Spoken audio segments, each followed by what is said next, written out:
Amen. So, praise God. Dahil isang karangalan po na muli po ay makatayo sa fully packed GWC. Yung last na tayo ko kasi sa Hope Day, doon pa sa Jet sa 80. So, overwhelmed po na talagang punong-puno po yung ating bahay pa ng bahay. Amen. Pero yun ang Panginoon. Baka bigyan pa tayo ng mas malaki pa, no? Hallelujah. Ako ay nabibless po kasi yung dala-dala ko pong mensahe ay ito po yung mensahe ko po dun sa Santa Rita, Batangas. YLGM, kila Pastor Julie. Nung nagbakasyon po, kasi kadarating lang namin last July 30. Amen. So, ako'y alam niyo yung habang nag-worship tayo, kasi yung same worship po na kinanta natin ngayon is the same worship na kinanta po doon. Kaya ako po ay habang nag-worship ay talagang ramdam ko yung banal na espiritu. Amen. So, purihin po ang Panginoon. So, binabati ko po kayong lahat. Unang-una po ang ating Diyos na buhay, ang ating pong mga council, sa pangunguna po ng ating Pastor Joseph. Lahat po ng mga overseers. Praise the Lord. Sino dito yung mga overseers? Mga pastor. At I believe mga Levites, karamihan po dito. Or maaaring iba po mga workers, leaders ng church. Hallelujah! Ganon din po sa ating mga kapatid sa Zoom. So on behalf po ng Jetsa 24 family, sa aming spiritual advisor by Pastor Cesar, to my beloved wife, nandyan po siya ngayon sa Zoom. So binabati ko po kayong lahat. Magandang gabi po sa inyong lahat. Ready na po ba tayo sa mensahe? Amen! Yeah. Kung nabitin po kayo sa worship, pwede ba natin kantahin yung Diyos ka sa amin mamaya? Parang tahimik kayo, no? Parang hindi kayo makarelate, ha? Diyos ka sa amin, ha? Trending. Okay. Pero, sa totoo lang, mga kapatid, marami tayong mga bagay na pinagtutuunan ng pansin. Na kung saan, nauubos yung ating lakas, or nauubos yung ating oras, nauubos yung ating mga utak, na-impress yung ating mga utak. Pero may mga bagay pa na mas mahalaga. Amen? May mga bagay pa na dapat nating mas pagtuunan ng pansin. Amen? Bilang mga Kristiyano, ano ba yung pinakamahalaga sa lahat? Ano ba yung pinakamahalaga sa buhay natin na dapat yun yung ating nilalakaran? Amen? So sa gabing ito, pag-uusapan po natin, level up your character. Pag-usapan po natin yung character. Amen? So, mukhang tahimik ang lahat, ha? Biglang tumahimik, Pag-usapan natin yung character. I believe na lahat po kayo dito, lahat tayo dito ay tumanggap na sa ating Panginoon. Amen. At minsan, natanong ba natin sa ating sarili na nag-level up na ba talaga ako? Ito po ay katanungan po hindi lamang po sa mga bago, kundi para sa lahat. Walang exception. Amen? Dahil ang paglago or level up or next level believers or follower of Christ ay hindi lamang sa mga bago, hindi lamang sa mga tumanggap 2 years ago, 5 years ago, kundi or hindi lamang sa mga bagong nahayuan, kundi maging sa mga pastors, elders, leaders ng church. Kaya tanungin mo yung katabi mo, nag-level up na ba yung character? Maraming magalit sa akin mamaya pagkatapos natin. Amen? So, level up your character. Manalangin po muna tayo. Hallelujah. Heavenly Father, we glorify you. We magnify your name. We honor you in this place. This place is your sanctuary right now. This place is your house, Panginoon, of your Holy Spirit. This is your temple right now, Panginoon. At ikaw lamang siyang ikaw lamang ang siyang maitaas po sa lugaring ito. Kaya salamat, Panginoon, buksan mo ang aming kaisipan, ang aming puso't isipan, baguhin mo, Panginoon. Hayaan mo ng banal na espiritu ang siyang mangusap, magpaunawa sa bawat salita na aming maririnig. sa gabing ito. Salamat, Panginoon. Itago mo ako, O Lord God, sa iyong likuran. Hayaan mo, Panginoon, na gamitin mo lamang ako na isang instrumento para mahayag ang iyong banal na salita, Panginoon. We glorify you, Father God. Bless your people as we bless your name. In Jesus' name. Amen. Hallelujah. Purihin ang Panginoon. So, level up your character. Ang text po natin ay matatagpuan po natin sa Colossians 3 verse 8 to 9. Ang sabi po dito, but now is the time to be rid of anger, rage, malicious behavior, slander, and dirty language. Don't lie to each other, for you have stripped off your old sinful nature and all its wicked deeds. Ang context po nito, mula Colossians verse 1, sinasabi po dito na tayo po ay binago na ng ating Panginoon. Amen? Binago na tayo, binigyan tayo ng bagong buhay, inalis yung ating lumang pagkatao at binigyan tayo ng bagong pagkatao ngayon. Pero hindi po ganun kadali. Alam niyo po, yung Colossians po, ito po ay isang sulat ni Pablo sa mga Kristiyano na hindi pa niya nami-meet face to face. Amen? Hindi pa niya nami-meet face to face ito. Nabalitaan lang niya sa isang disipulo na maraming tumanggap sa Colossians at narinig niya kung gaano sila kainit yung pagtanggap nila sa gospel. Amen? At sa kanilang init ng pagtanggap, ay talaga namang sila ay nag-aalab, Pero hindi po ganun kadali. Dahil, sabi ni Pablo, maraming mga magagaling dyan, matatalino, knowledgeable, Ano bang tawag dun sa mga knowledgeable na yun? Maraming mga hearses na kung saan nililigaw yung mga mananampalataya doon. Amen? Maraming mga aral na ibinibigay sa kanila. Kaya nga po, winarningan sila ni Pablo na kailangan niyo pong focus ang inyong pananampalataya. Diba? Mababasa po natin sa chapter 1 pa lang, inilatag niya yung supremacy ng ating Panginoon. Amen? Diba? Chapter 1 pa lang, inilatag niya the authority of our Lord Jesus Christ. Kasi wala na pong iba. Hindi po pwedeng agawin ng ibang mga katuruan, ng ibang gospel. Kasi maaaring iba yung gospel na narinig nila eh. Diba? Maaaring may mga nakapasok na pwedeng magligaw sa kanila.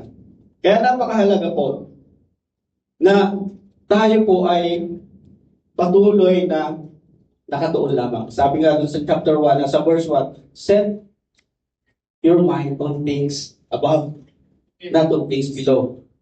Amen?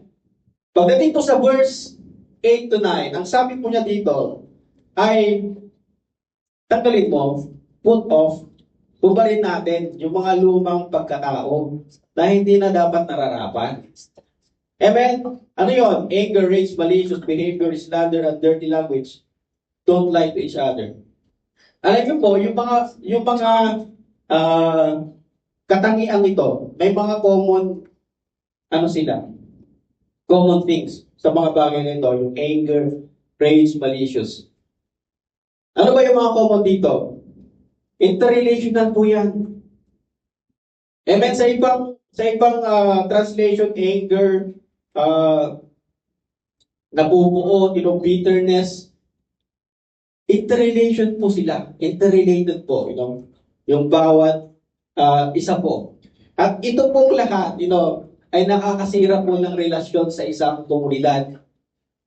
Lalong-lalo na po sa iglesia. Na kung minsan, kahit mga leaders, kahit mga manggagawa, ay nagkakaroon ng problema kasi nga, nakakasira po ito, anger rage. Pag hindi po natin alisin ito, ay patuloy pong masisira ang relasyon ng bawat isa sa loob ng iglesia. Magkakaroon po ng division sa church. Amen. At another thing is, ito po ay resulta ng unredeemed heart. Yung hindi na-redeem na puso, yung hindi na bago na puso, Hindi na circumcised, kumbaga. Amen? Kung hindi na bago ang puso, mananatili po yung mga bagay na ito. Mananatili po yan. At yung mga bagay na yan ay kaaway po yan ng bagong pagkatao po natin kay Kristo. Kaaway po yan. It is the enemy of a Christ-like character. Kaya nga hindi po pwedeng yung flesh tsaka yung spirit ay talagang magkaaway po. Contrary to each other po yan palagi. Amen? Amen. Hindi po pwede yung magsama yung dalawang yan. Sasabog yan. Amen? It's either tanggalin mo yung luma at isuot mo yung bago. Amen. Amen? Parang yung white skin, di ba? Hindi po pwede ilagay yung bagong alak sa lumang lalagyan. Sasabog yan. Kailangan bago yung lalagyan. Amen? So, ganun din po tayo, Ang sabi ni Pablo sa atin ay alisin natin, put off all these attitudes na hindi po nakaka-glorify sa ating Panginoon. Kung gusto po natin mag-level up ang ating character, magkaroon po tayo ng Christ-like character, I believe lahat naman tayo gusto nun. Amen? Wala po dito ay hindi nagdi-design ng gano'n. Lahat po tayo gustong maging kagaya ni Kristo. Kasi lahat po tayo gustong pumunta sa langit, di ba? Sino dito ang ayaw pumunta sa langit? Lahat tayo gustong pumunta dito. Amen? Pero, yung character mo ba ay nararapat para sa langit? Yung character po ba natin ay nararapat para sa langit? Amen? So, maraming ang galit sa akin ngayon. Amen? So, what is character? Ang sabi po dito, character is defined as dynamic, spiritual character po ito, is defined as dynamic spiritual maturity that develops through unwavering trust, radical obedience, and persevering through trials. Matindi pala yung pagdadaanan mo. It involves trust, obedience, and trials, persevering through trials para mag-build up yung character mo. Hindi pala ganun kadali. Kasi wala naman po talagang overnight na nababago. Kaya pag tinanggap mo ngayon, bago ka na, hindi. Tinanggap mo ang Lord ngayon, yes, you receive the free gift of salvation. Amen po? You are justified by the blood of Christ. Amen? Pero kailangan mong dumaan sa process ng sanctification. Yan po yung nararanasan natin ngayon. Kaya nga minsan, bakit nung kumilala ako sa Panginoon, lalong naghihirap naman ang aking sitwasyon, di ba? Para bagang gusto ko nang bumalik sa dati, Gusto ko nang bumalik sa Egypt. Dahil maraming doon, karne. Maraming pagkain. Ayaw mo nang nahihirapan. Amen? Pero kailangan po nating dumaan pala yan para mag-level up yung character natin. Amen? Hallelujah. So minsan kasi, marami tayong mga kumbaga naririnig ng mga kasabihan, ay, hindi na yung magbabago. Hindi na talaga ugali niyan. Di ba? Malimit yung marinig yan. Parang walang Palagi natin naririnig, hindi na yung magbabago, ganyan na talaga yan. O kaya naman, yung iba naman, ganito na talaga ako. Di ba? Pero wala akong imposible sa Panginoon. Kapag ikaw ay tumanggap sa Lord, babaguhin at babaguhin ka niya sa ayaw mo sa gusto mo. Amen? Walang kang magagawa. It's either you obey or disobey. Ganun lang yun. It's either you choose life or you choose death. You choose hell or you choose heaven. Ganun lang kasimple. Amen? So, level up character does not happen overnight. It can be developed, mga kapatid. At alam niyo po ba, ito po yung nakakatakot isipin. Hindi po threat kay Satan kung gaano ka ka-gifted. Naniniwala po kayo doon? Hindi threat kay Satan kung perfect attendance ka palagi sa church. Hindi threat kay Satan kung gaano kataas ang pinag-aralan mo sa Bible.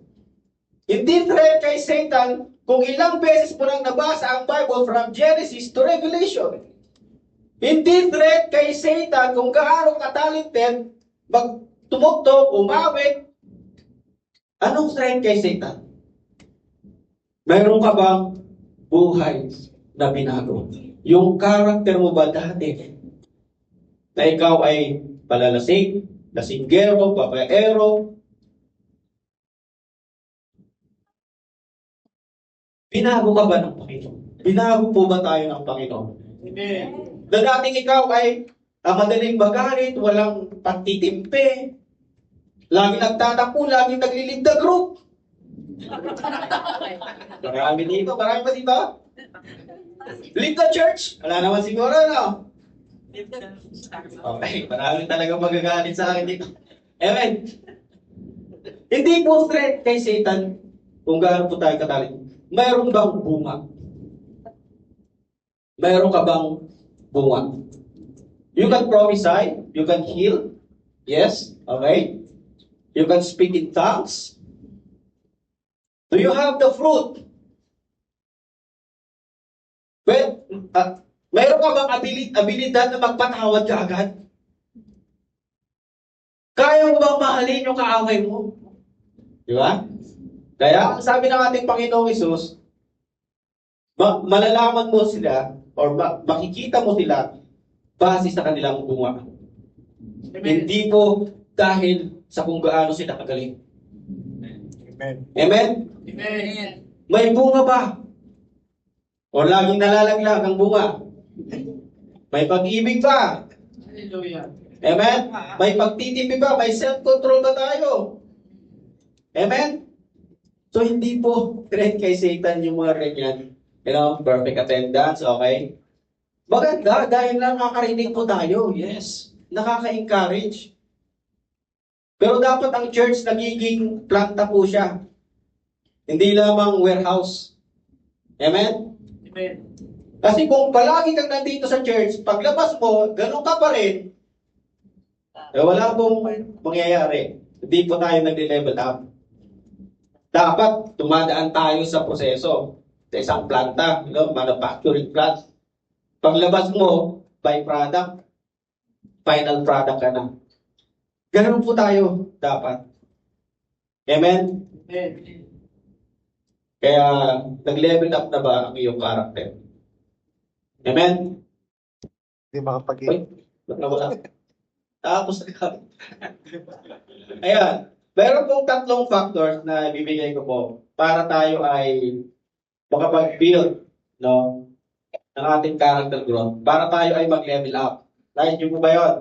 Amen. Alam ko, gustong-gusto niyo mag-level up, you know. Number one po is, your choices matter. Tatlong sila mong ito, you know, bubusugin ko kayo ng vitamin C ngayon. Ma-overdose kayo sa vitamin C. Amen. Your choices matters. Ang buhay po natin ay napakaraming choices. Amen? Sa bawat araw na lamang po, you know, paggising mo sa umaga, ano ba yung susunod kong damit? Ano ba yung breakfast? Ano ba yung pipiliin kong sasakyan? Yung bang aking Ferrari o yung Mercedes-Benz ba? Wow, di ba? Sana all, di ba? Amen. Marami tayong mga choices. At pagdating po sa character growth, napakahalaga po yung ating mga decision na ginagawa sa bawat araw. Sa mga choices na ginagawa po natin sa bawat araw, we can choose to love or to hate. Amen? We can choose to serve God or we can choose to walk away. We can choose to trust. We can choose to obey. Pero meron ka rin choice na mag-disobey. Amen? Kaya ba, napakahalaga po yung mga choices na ginagawa po natin sa araw-araw. Kung nais po natin ma-build up yung character po natin, mag-level up yung ating character, to be a Christ-like character, saan ba tayo babad? Sa araw-araw. Kung ikaw, pinipili mo na magbabad sa mga principle na nakikita mo sa mundo ito, don't expect na mag-level up ka sa character mo kay Kristo. Kasi kung ano yung ginagawa mo ngayon, na paglilingkod sa Panginoon, maliit pa o malaki yan, mayroon po yung bunga. Amen?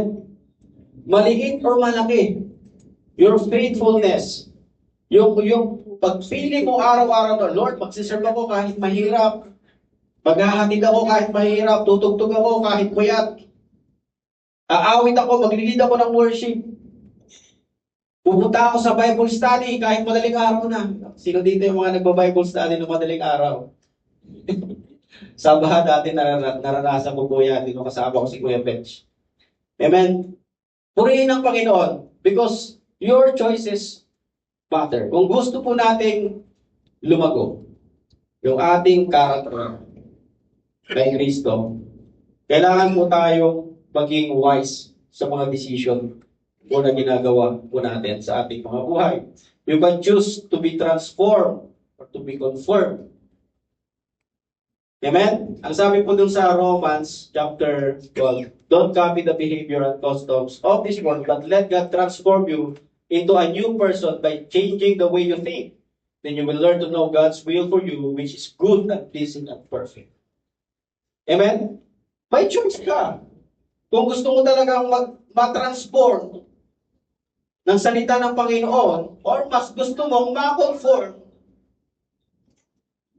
sa pamantayan ng mundo, it's your choice. Amen? Wala akong pumipigil sa inyo. Kahit si pastor, hindi ka pipigilan. Pero tuturuan ka, i-review ka niya.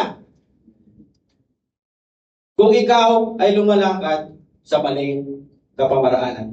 Amen? Amen. You can choose to be transformed or conformed.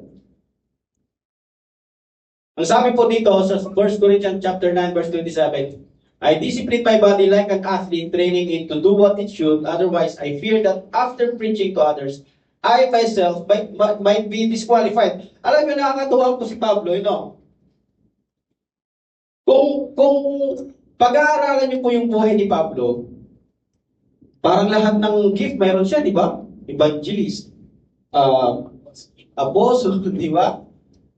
Prophet, pastor, di ba? Teacher. Tapos halos buong Asia, nalibot niya.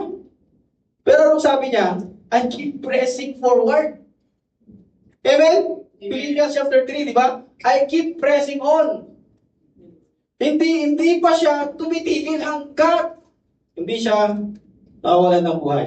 Hanggat hindi niya nakakasama ang ating Panginoon.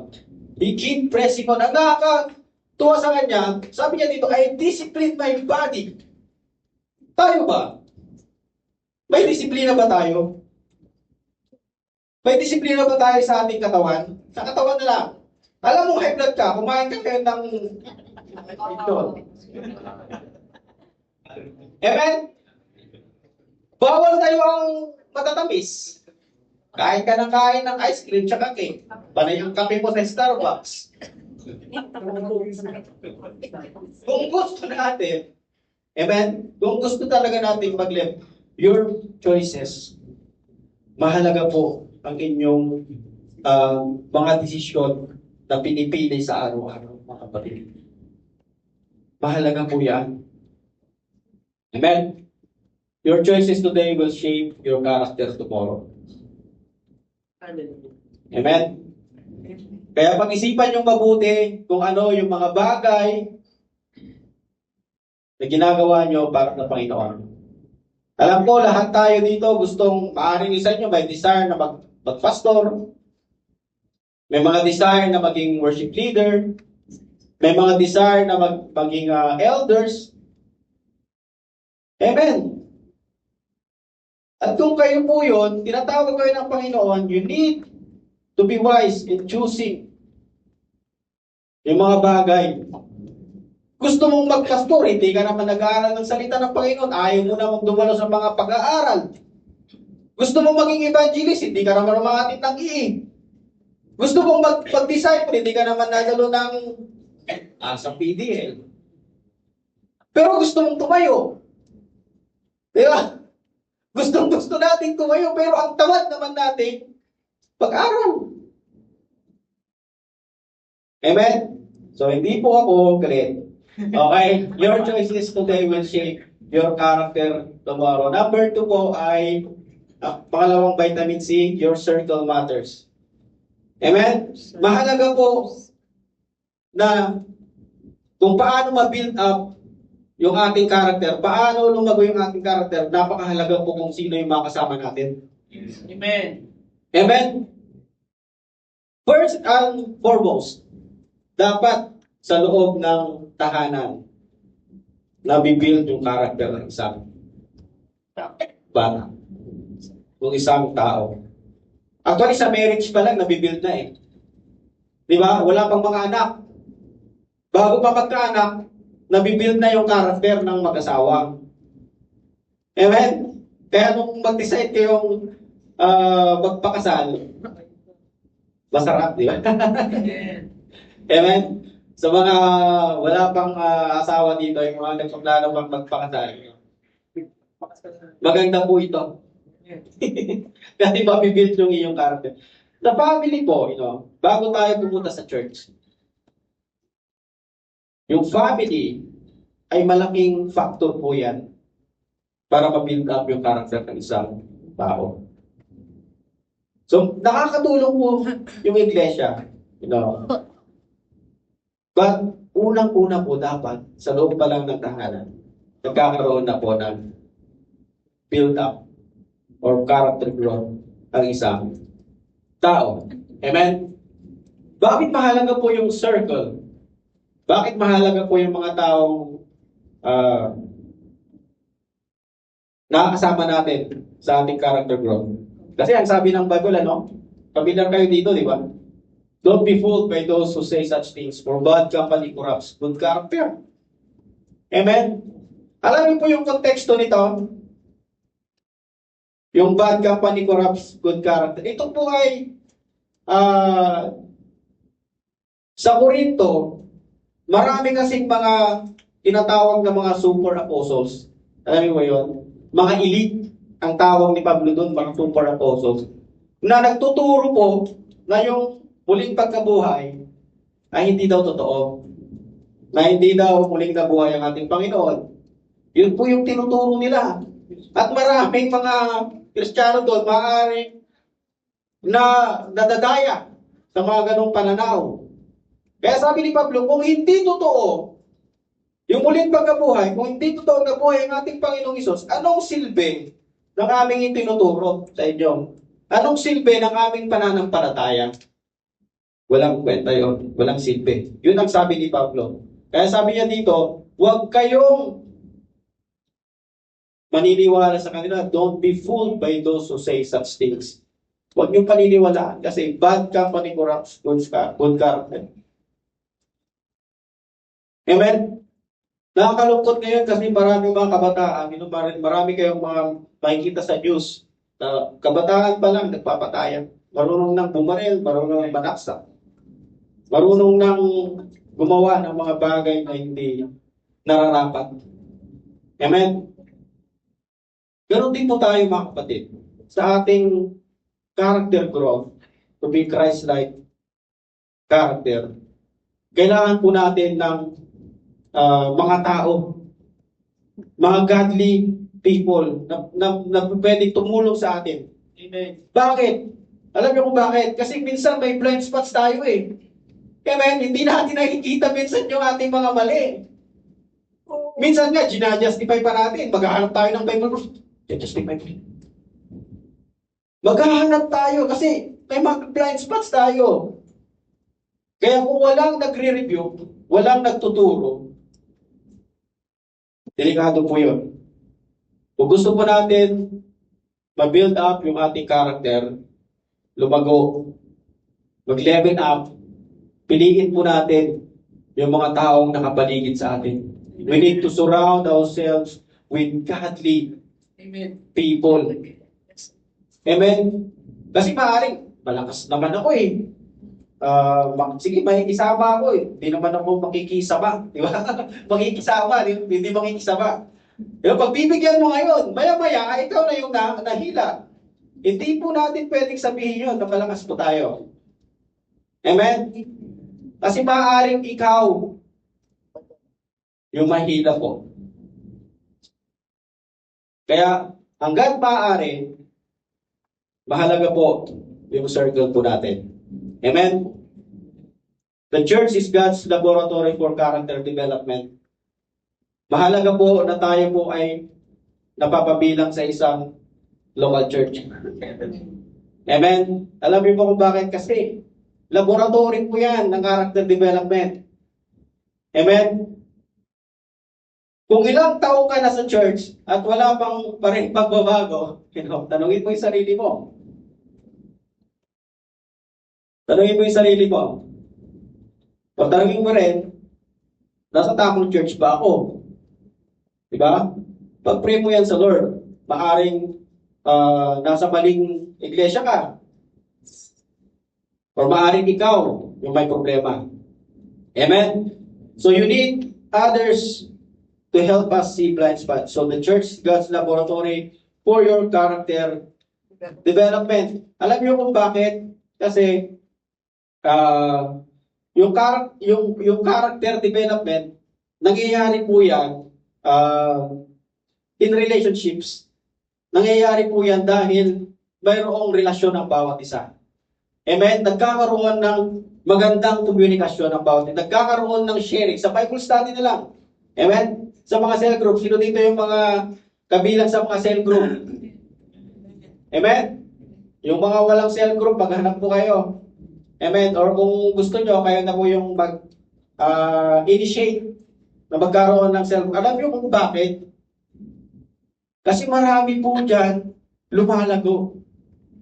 Nagkakaroon po yan ng sharing kasi.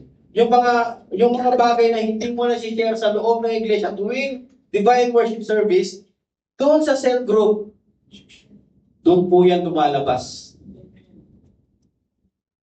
Doon mo makikita yung character ng isang tao. Next level character happens in relationships, not in isolation. Kaya yung mga palaging nag-iisa, lumabas na kayo sa inyong mga kuweba. Amen? At kayo ay sumama, sa isang iglesia para kayo ay magkaroon. Amen? Magkaroon po ng kahit pa paano, unti-unti, proseso po yan, mga kapatid. Hindi po yung pag sumama ka agad sa isang Bible study, sa isang iglesia, ay ikaw ay na kaagad? Process. Binago ka na agad? Hindi po. Kahit kami, mga pastor, nandun pa rin kami sa proseso niyan. Amen? Hindi po kami banal. Pinapabanal po kami ng ating Panginoong Isus because of this grace, lahat po tayo. Amen? Dahil sa biyaya lamang ng ating Panginoon. Hallelujah. Sabi doon sa Proverbs 13:20, walk with the wise and become wise, associate with fools and get in trouble. Amen? Kaya kung gusto nyo maging problematic, stress, doon kayo sa mga fools, sabi dito, mga mangmang, ano bang tawag doon? Mga Tagalog, mangmang, Amen?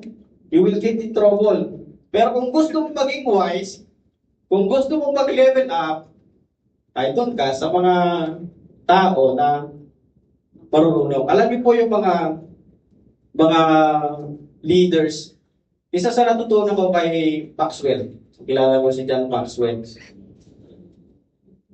Pag mayroon siyang gustong matutunan or kung sa tingin niya, sabi niya is na-reach na niya yung pinaka-top, maghahanap pa siya ng mga tao na mas marunong sa kanya. Para mas lalo pang mag-level up yung kanyang character or yung kanyang pagiging leader. Pero po tayo, dapat hindi po tayo nagsasawa na paghanap ng mga kapamaraanan upang tayo ay lumago. Amen? As iron sharpens iron, so a friend sharpens friend.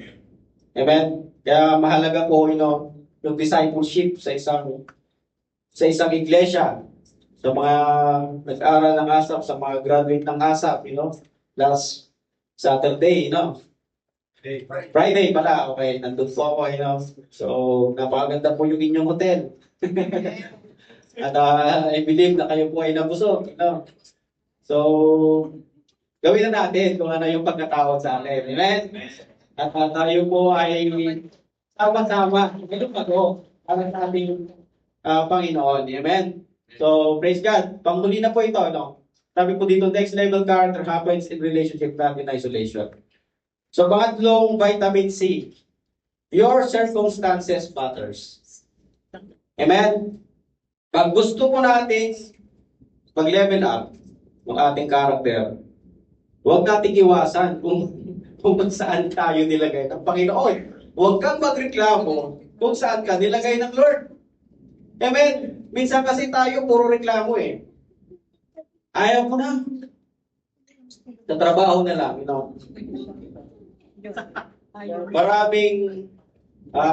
Maraming mga Jollibee sa trabaho minsan, di ba? Tayo mga Jollibee. Bida-bida. Mga bida-bida. Puro pabida ito, mga Jollibee sa trabaho. Ay, talaga namang nakaka-stress minsan, di ba? Ay, hindi mo alam kung ano yung gagawin mo. Pero, minsan kasi, hindi kayo nilagay dyan ng Lord na walang dahilan. Amen? Inilagay ka dyan ng Lord sa lugar na yan dahil meron siyang gustong gawin sa buhay mo. Maaaring meron siyang gustong tapyasin, Tapyasin niya yung init ng ulo mo. Tinatapyas niya yung pagiging pagiging sip-sip mo. Di ba? So, reklamador, mga tinatapyas po yan. Yes. So, hindi mo lang talaga napapansin minsan, pero meron po nais ang Lord na itutulong sa atin. Kaya kung may problema tayo, sabi ko sa definition kanina, di ba? Persevering through trials. Kapag hindi mo inakbangan yan, kapag hindi mo yan hinarap, hindi mo mag-level up yung iyong character. Sino dito yung mga mahihilig maglaro ng mga games? Di ba? May mga level yan. Level 1, level 2, level 3. Ako marunong ko dati yung parang mga block, brick game. Kasi nung mga batang 90s, di ba? Mahilig sa brick game, Yung pag medyo nasa taas na, nagpapanik ka na. Yeah? Tapos bumibilis yung speed, di ba? Pag umangat yung level, mahirap ng mahirap. Pero nabibuild yung talent mo, di ba? Nabibuild yung talent. Gumagaling ka sa laro yun. Ganun din po tayo sa ating spiritual na buhay. Pinapadaan po tayo ng ating Panginoon sa apoy. Nire-refine po tayo para makita yung genuineness ng inyong pananampalataya. Ng inyong character. Sabi nga doon sa medyo maliit. 1 Peter chapter 1 verse 6 to 7. Sabi dito, so be truly glad, there is wonderful joy ahead, even though you must endure many trials for a little while. These trials will show that your faith is genuine. Amen? Mahalaga po pala yung trials. Kaya kung hindi ka nakakaranas ng trials ngayon, hindi mo pa alam kung totoo yung faith mo.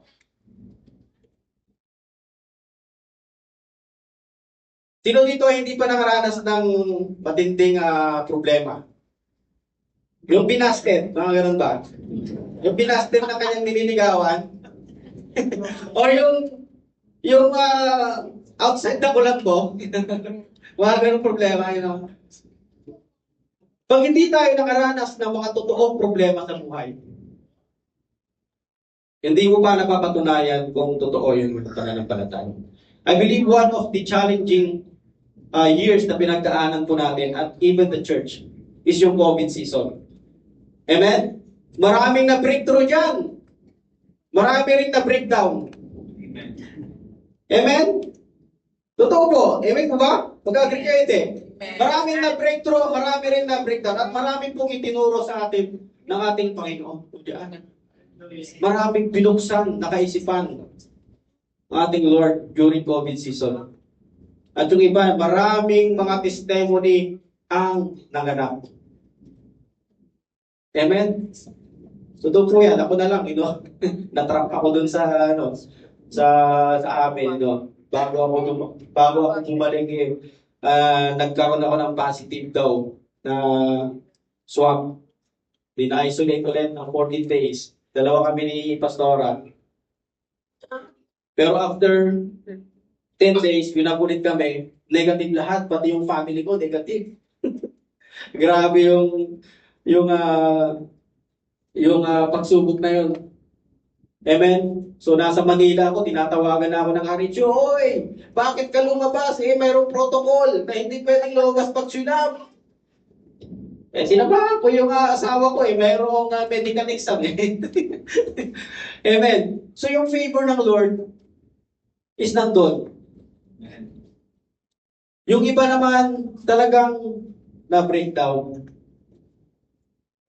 dahil sa mga pangyayari. Pero ang sabi po ng Bible, kung gusto nating makita na yung faith natin is genuine, kailangan nating dumaan sa apoy. Lakaras mo. Wag, ginawa ko pa sa bahay lang. Hindi po yan literal. Mga problema, mga trials po, Ito po yung reality. Lahat po tayo talaga ay mayroong problema. Ngayon nga lang, lahat tayo dito may problema kinakaharap. Maaaring mayroon pa kayong listahan. Amen? Check. Number 1. Go. Checklist.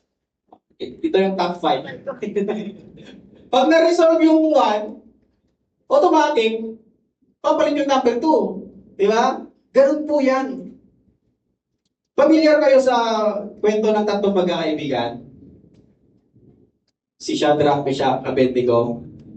Amen. Familiar kayo yan, Hindi na natin kailangan balik-balikan yung kwento. Gawin lang nating illustration, Kasi sila, lumaki sila na naging captives sa Babylon.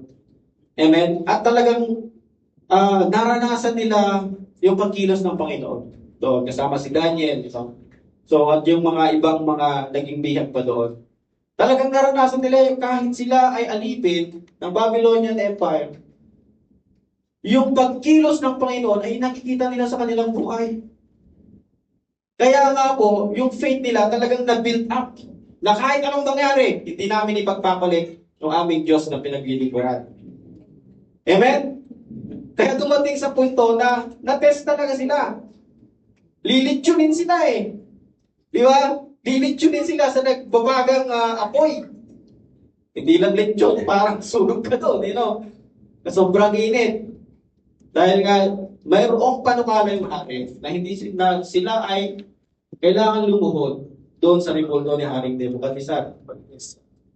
Pero hindi po sila sumunod doon.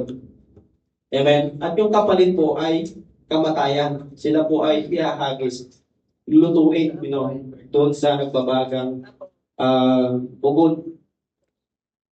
Pero anong sabi po nila sa hari? Mahal na hari, totoo po yung sinasabi nyo. Pero, sabi nila, parang praising ko lang ito. Ang sabi nila, totoo po yung sinasabi nyo. Pero kahit anong mangyari, mamatay man kami ngayon, hindi po kami sasamba diyan. Iligtas ba kami ng Diyos namin ngayon o hindi pa rin kami sasamba diyan. Even if, di ba? Even if kahit na anong mangyari. At nangyari po, inihagi sila, walang nangyari po sa kanila. Kahit amoy ng sunog na buhok, wala kang maamoy. Kasi kasama nila ang ating Panginoon.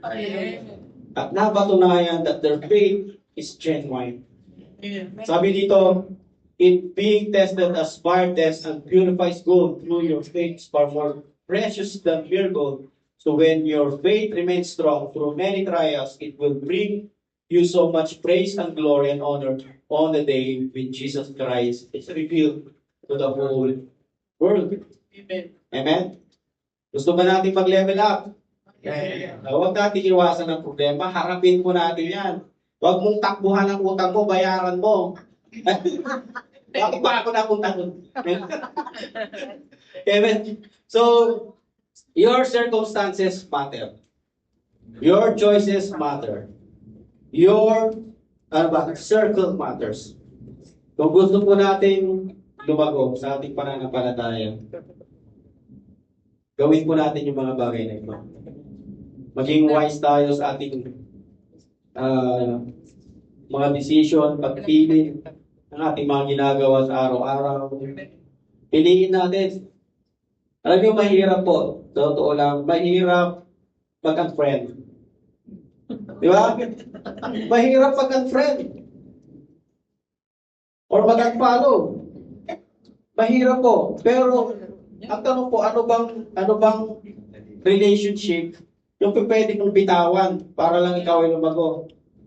Kung hindi mo kayang bitawan yan, hindi ka lalago. May mga ganong tanong. Sa leadership, may ganong tanong. What relationship you need to slay? Amen? Your circle matters. And your circumstances matters. So bilang conclusion po,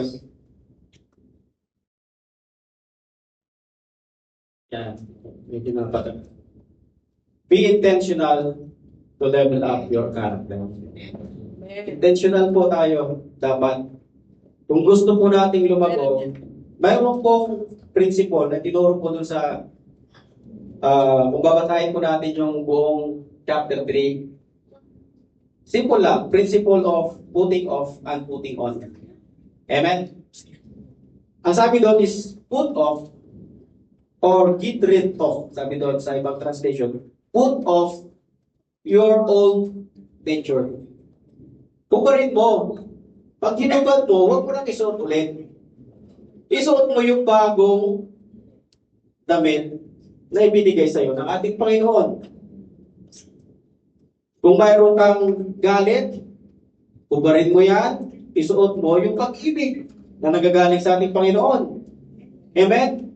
Kung hindi ka marunong magpatawad, hubarin mo yan, put off, then put on forgiveness. Ganon kasimple, mga kapatid.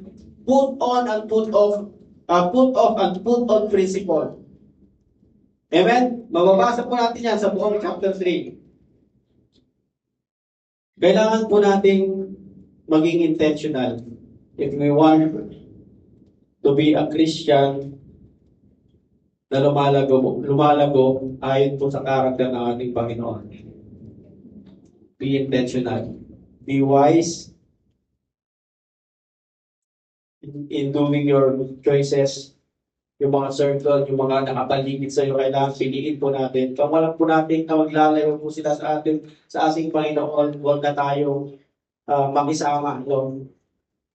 Amen? And your circumstances matter. Kasi napakahalaga po yung karakter sa isang mananampalataya. Amen? Kasi alam niyo kung bakit, pag once na ikaw ay tumanggap sa Panginoon, unang nakikita po ng tao sa inyo, ang inyong karakter. The way you act, the way you speak. Amen? Yan po yung unang nakikita. Kaya minsan, kahit sobrang galing magsalita, mag-preach. Preach ka ng preach every Friday, every Sunday, every Tuesday. Preach ka ng preach. Laglag naman yung karakter mo. Wala kang pag-ibig.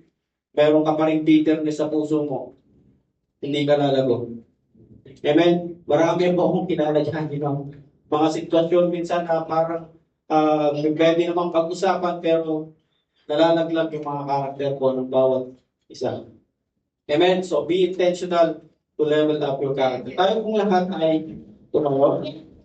Gawin nyo